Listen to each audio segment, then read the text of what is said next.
Hello? Hello, Anton. Ria? Akala ko nakalimutan mo na ako. Nasaan si Brendan? Honestly, hindi ko alam. Pinagloloko mo ba ako? Pinatawag ka ba niya sa akin? Hindi nga. Hindi ko talaga alam kung nasan si Brendan dahil iniwan din ako ng gago.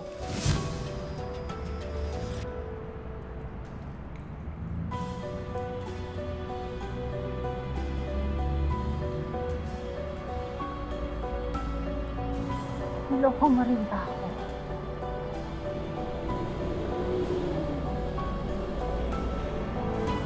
Hayop ka!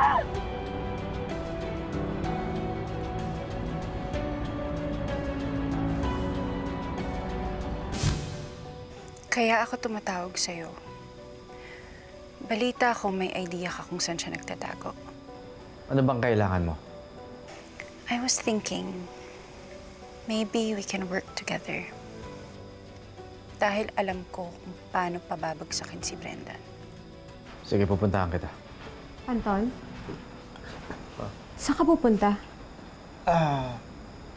Kausap ko lang si Kuya Banong.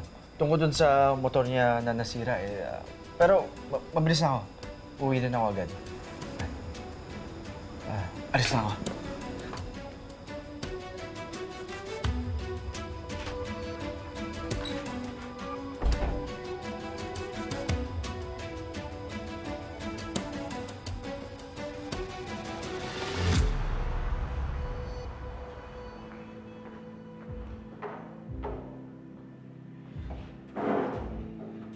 Okay. Ano sasabihin mo sa akin na alam mo? Yan ba talaga yung bati mo sa akin?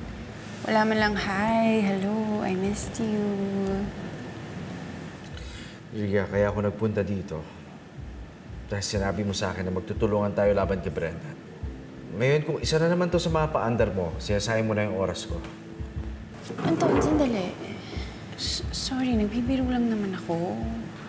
The truth is, I've just been feeling super lonely these days and masyado lang ako natuwa to see a familiar face.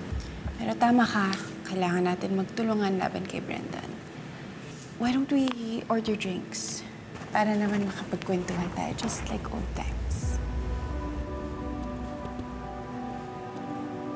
Hindi ako nakikipagbiruan sa'yo. Sabihin mo na lang sa akin kung ano alam mo tungkol kay Brendan.